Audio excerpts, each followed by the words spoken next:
Hello everyone, welcome to The Point. Today we'll know the 10 reasons why India need politically stable and strong government for next 20 to 30 years.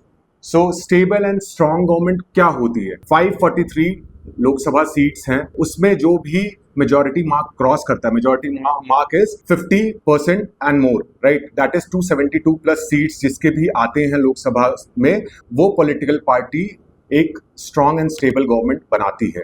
So setting the context first, अभी 17th Lok Sabha elections हुए हैं. Exit polls predict कर रहे हैं कि जो भी incumbent government थी, that is BJP, they are most probably going to retain that power. इससे भी पहले 10 साल से BJP has been ruling the country. So why Indian voters are increasingly giving vote to a single party time and again despite all the diversity that we have? And getting to know these 10 reasons will also tell us that the Indian voters have become more politically mature than the media houses of today. So let's know these 10 reasons. So first reason, I call it recency effect. पिछले 10 साल से पहले, 2014 से पहले, India had seen 25 years of the coalition era. ठीक है, collision era में एक सिंगल पार्टी की मेजॉरिटी नहीं होती थी, कई सारी पार्टी मिलजुल करके एक सरकार चलाती थी. That government was seen as indecisive, policy paralysis से मार्ड थी वो गवर्नमेंट. बहुत सारे चीज़ें हमने हाईएस्ट लेवल पे, करप्शन आपने देखा, बहुत सारे प्रोटेस्ट हुए, अन्ना हजारे मूवमेंट हुए, राइट? सो एक गवर्नमेंट की क्रेडिबिलिटी काफ़ी सफ़र हो रखी थी. ठीक है, इसके अलावा आप देखो तो India was among the fragile 5 economy of the world. 11th number पे इंडिया का रैंकिंग था वर्ल्ड में इकोनॉमी पे, और फ्रेजाइल 5 में इंडिया की इकोनॉमी को रैंक किया जाता था, राइट? फिर आप देखो degradation of highest political officers थे. आप कहते थे रिमोट कंट्रोल की सरकार है.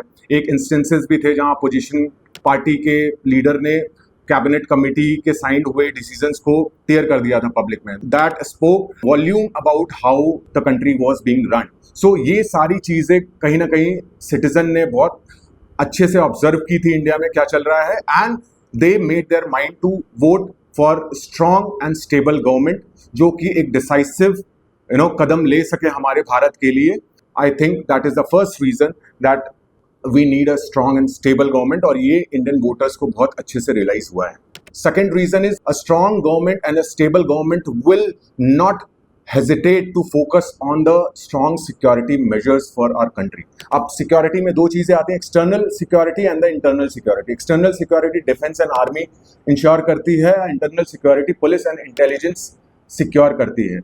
एक्सटर्नल सिक्योरिटी पे इस गवर्नमेंट का काफ़ी फोकस रहा है, चाहे वो आप कॉम्प्रिहेंसिव बॉर्डर मैनेजमेंट देख लीजिए, चाहे वो बॉर्डर विलेजेस का डेवलपमेंट देख लीजिए, चाहे वो नई टेक्नोलॉजीज पे इन्वेस्ट करना, make in India in the defence sector. So काफ़ी टाइमली एंड काफ़ी categorically they have focused on the defence architecture to make India militarily more stronger. ये बहुत इंपॉर्टेंट है क्योंकि हमें नॉर्थ और वेस्ट में we have very envious country, envious neighbour, and south में भी आप चाइना का इंडियन ओशन रीजन में डोमिनेशन धीरे धीरे देख ही रहे हो, right? So we need strong defence for our country. Second is internal security में आप देखो तो रिलेटिवली आप पुराने 10 साल देखो तो काफ़ी बम ब्लास्ट होते थे, चाहे वाराणसी में, मुंबई में टेररिस्ट अटैक्स, या जयपुर में. सो बहुत जगह आपको टेररिस्ट अटैक्स देखने को मिलते थे जहाँ पे हैवी सिविलियन कैजुअलिटीज होती थी. बट रिलेटिवली आप देखो तो ये नहीं कहूँगा मैं बिल्कुल टेररिस्ट अटैक्स नहीं हुए हैं, but army cantonment army areas पे ज़्यादा हुए, आर्मी की लाइफ ज़्यादा गई है, बट रिलेटिवली आप देखो तो सिविलियन कैजुअलिटी बहुत कम हुई है. सो एक स्ट्रॉन्ग एंड स्टेबल गवर्नमेंट जो हमारे सिक्योरिटी ऑफ नेशन को कॉम्प्रोमाइज न करे, we need to vote for that government, and that is why India need a strong government. Third reason is strong and stable government का most important feature होता है last mile delivery. That is the implementation part. ठीक है, India में बहुत बात होती थी कि बहुत सारे लॉज, रेगुलेशन, पॉलिसी, प्रोग्राम्स होते थे, उसकी कमी नहीं होती थी कभी भी. हमेशा बात होती थी क्या उसके इम्प्लीमेंटेशन ग्राउंड पे सही हो रहा है या नहीं.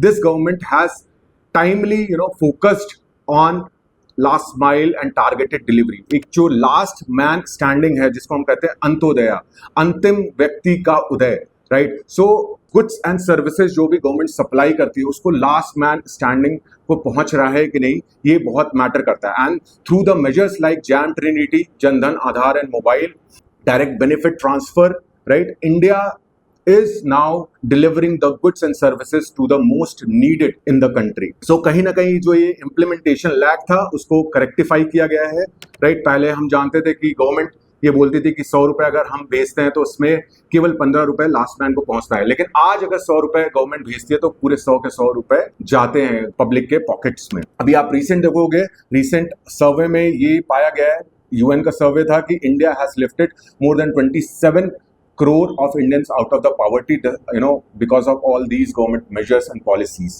Coming back to the fourth reason, there has to be no discrimination. The government which focuses on no discrimination policy, जिसमें जब भी आप goods and services की डिलीवरी करो तो आप किसी इंसानों में भेदभाव ना करो. भेदभाव in terms of caste, religion, sex, ethnicity, right. So जब आप किसी को गुड्स एंड सर्विसेज डिलीवरी दो तो आज पक्के मकान बन रहे हैं, वो चाहे हिंदू के हों, मुसलमान के हों, चाहे किसी भी कास्ट के हों, सिख के हों, ईसाई के हों, चाहे कुकिंग गैस है वो भी सबको इक्वल आधार पे सबको मिल रहे हैं सोसाइटी में. सो कोई भी गुड्स एंड डिलीवरी हो उसको देने में गवर्नमेंट डिस्क्रिमिनेट न करे पॉपुलेशन में, और ये उस गवर्नमेंट का फीचर रहा है. And that is why India wants to see strong and stable government. Coming back to the fifth point, last 10 years India has seen major economic structural reforms. वो कैसे रिफॉर्म्स हैं? जब आप एक स्ट्रॉन्ग एंड स्टेबल गवर्नमेंट होती है, जो decisive government होती है, वही एक स्ट्रॉन्ग स्ट्रक्चरल इकोनॉमिक रिफॉर्म्स ले सकती है. इंडिया ने क्या क्या किया है पिछले 10 साल में?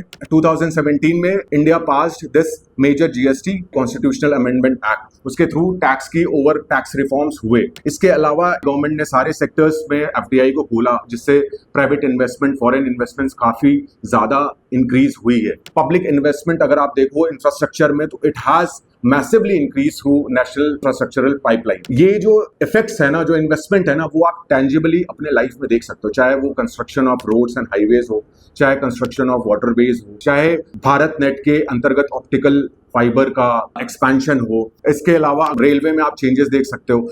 Without increasing the cost, without politicisation of the railways, कैसे सर्विस डिलीवरी बेटर हुई है रेलवेज में, चाहे वो उनके क्लीनलीनेस में देख लो, चाहे इंस्टॉलेशन ऑफ बायो टॉयलेट्स देख लो, चाहे स्पीडिंग ऑफ ट्रेन्स देख लो, वंदे भारत देख लो, और अभी बुलेट ट्रेन्स आई रही है. सो हर एक सेक्टर में, खासकर दिस इकोनॉमिक सेक्टर में मेजर डिसीजंस लिए गए हैं, और वो एक स्ट्रॉन्ग एंड डिसाइसिव गवर्नमेंट ही ले सकती है. सो इंडिया का अभी focus ease of doing business पे तो इंडिया का फोकस है ही. इसके अलावा ease of living of every person in the country, उस पे भी फोकस है. और आप ये भी देख सकते हो कि India is seen as a bright spot in the world.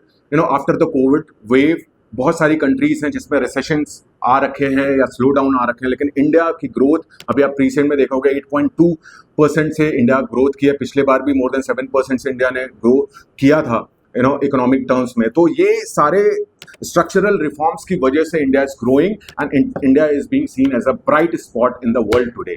So coming back to the fifth point, and this is very important point, that a strong and stable government which is rooted in its culture, we need that government. Last 10 years से आप देखोगे India is undergoing a cultural renaissance. इससे पहले क्या हो रहा था? Our youth was suffering through the identity crisis. उसको समझ में नहीं आ रहा था कि वेस्टर्नाइजेशन और मॉडर्नाइजेशन में फर्क क्या है. Basically they were confused who we are, where do we come from. Basically हमारे कल्चर का वाइनिंग आउट हो रहा था. इस दौर पे ये बहुत इंपॉर्टेंट था कि हम अपने कल्चर को रिवाइव करते. In the era where there is McDonaldization of the society, right, there is blurring of lines between Western model and Indian model, तो इतने सारी चीज़ों में हमें अपने कल्चर पे फोकस करना बहुत इंपॉर्टेंट था, क्योंकि वो हमारे रूट्स हैं. सो इस गवर्नमेंट ने उस चीज़ पे काम किया है, whether it can be reviving our heritages, rightly focusing on our mother tongue at the highest political level. आप देखोगे यूएन में भी जा करके हमारे प्रधानमंत्री, गृह मंत्री सारे हिंदी में बोलते हैं. नमस्कार साथियों, हिज एक्सेलेंसी अब्दुल्ला शाहिद जी. तो taking pride in its own language, right. So आप अपने कल्चर को कभी भी दूर नहीं कर सकते हो, because it is where we come from, right. चाहे वो आप देख लो इंटरनेशनलाइजेशन ऑफ योगा, आज पूरी दुनिया योगा के बारे में बात करती है. चाहे वो आप देख लो वासुदेव कुटुंबकम को वर्ल्ड में प्रीच करना. सबसे इंपॉर्टेंट एग्जांपल आपको देता हूं, जब G20 की समिट हुई थी इंडिया में, तो आप बैकग्राउंड में देख सकते थे कि majestic chariot wheel of Konark sun temple वो बैकग्राउंड में था, जहां पे प्राइम मिनिस्टर सारे वर्ल्ड लीडर को होस्ट कर रहे थे. So that speaks volume that this government strongly focuses on its culture, and the government that takes pride in its national civilizational and cultural heritage is the government that we need today. Coming to the seventh point, it is staunch foreign policy. इस government का अगर आप foreign policy देखो तो जैसी हालत, foreign policy क्या है? विदेश नीति. इंडिया में एक स्ट्रॉन्ग गवर्नमेंट देखो, वो फॉरेन पॉलिसी वो रिफ्लेक्ट करती है इंडिया में जो सिचुएशन है वही to the world. So Indians are very emotional towards their pride. ये इसका one of the important psychological reason है, क्योंकि हम हजारों साल हम फॉरेन पावर से रूल हुए हैं. इंडिया की प्राइड कहीं ना कहीं सफर हुई थी. सो आज एक strong and robust foreign policy इस गवर्नमेंट की, it is reclaiming it's lost glory in the global geopolitics domain through its tactful diplomacy. Now, दूसरे आप एग्जांपल्स देखो तो giving voice to the voiceless. G20 में अफ्रीकन यूनियन को India ने admit कराया थ्रू इट्स डिप्लोमेटिक मेजर्स. आज Indians की लाइफ वर्ल्ड में मैटर करती है, चाहे वो यूक्रेन में इंडियंस फंसे हुए हो, चाहे येमेन में फंसे हुए हो, चाहे सूडान में फंसे हुए हो, चाहे कोविड टाइम में इंडियंस पूरे वर्ल्ड में फंसे हुए थे through the operation like Ganga in the Ukraine, Vande Bharat. In the COVID times, India has ensured the safety and security of its citizen stuck anywhere in the country, right? So ये सारी चीजें अगर आप देखो, और इकोनॉमिक और मिलिट्री टर्म्स में, economic terms में हम टॉप 5 इकोनॉमी हो गए. We are moving towards becoming third largest economy in the world. Military might में भी हम 4th नंबर पे हैं. तो slowly and gradually India is going towards taking its rightful place in the world. जो हमारा प्लेस अगर आप 1700 में देखो तो इंडिया की जीडीपी 27% ऑफ द वर्ल्ड थी, मतलब इकोनॉमिक टर्म्स में we were the number 1, right. So वो पोजीशन हमें दोबारा क्लेम करने का अवसर एक स्ट्रॉन्ग एंड स्टेबल गवर्नमेंट ही दे सकती है.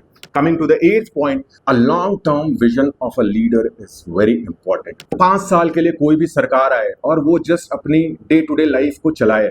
नेशन तो कैसे भी चलेगा, लोग पिएंगे, खाएंगे, जिएंगे, नेशन तो चलता ही है, गवर्नमेंट भी ऐसे चल सकती है. लेकिन एक लीडर जो इस गवर्नमेंट को हेड करे, उसका लॉन्ग टर्म विजन हो अपने देश के लिए, वो बहुत इंपॉर्टेंट है. And we have that leader who plans for Amrit Kaal for 2047, जो चाहता है कि अगले 25 साल में हम ऐसे मेजर्स ले, हम वो नींव रखें अपने देश के लिए कि हमारा देश एक डेवलप हो. और वो गवर्नमेंट जो केवल सर्वाइवल के लिए ना चले, वो गवर्नमेंट जो अपने देश का लॉन्ग टर्म पर्सपेक्टिव को आगे बढ़ाए, वो स्ट्रॉन्ग एंड स्टेबल गवर्नमेंट चाहिए हमें, एक stable and robust and prosperous India के लिए.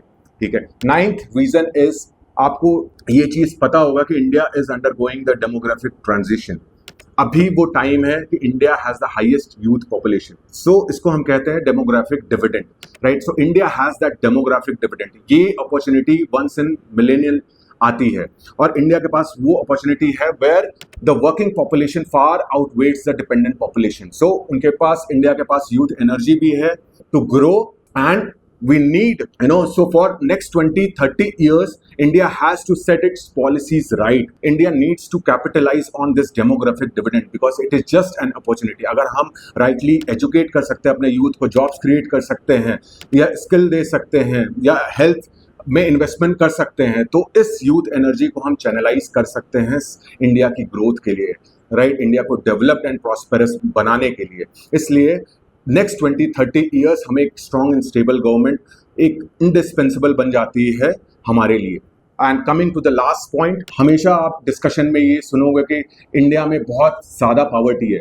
यूएन कहती है कि 1/3 of the world's poverty lives in Indian subcontinent. So it's very important to solve this poverty question, क्योंकि इंडिया की पॉवर्टी क्वेश्चन को सॉल्व करना मतलब वर्ल्ड की पॉवर्टी क्वेश्चन को सॉल्व करना. उस केस में we need that targeted approach to wipe out the poverty, eradicate the under pockets of those developments हैं, उनको हम टारगेट करके वहां से पॉवर्टी को वाइप आउट करें. सो इंडिया की पॉवर्टी क्वेश्चन को सॉल्व करना, इंडिया के माल नरिशमेंट को सॉल्व करना, जहां 40% of the children's are malnourished and stunted, उनको हेल्थ केयर एजुकेट करना, और उनको मेजर तबके के समाज को इक्वली ट्रीट करना in terms of giving goods and service to them is very important in coming 20 to 30 years, right?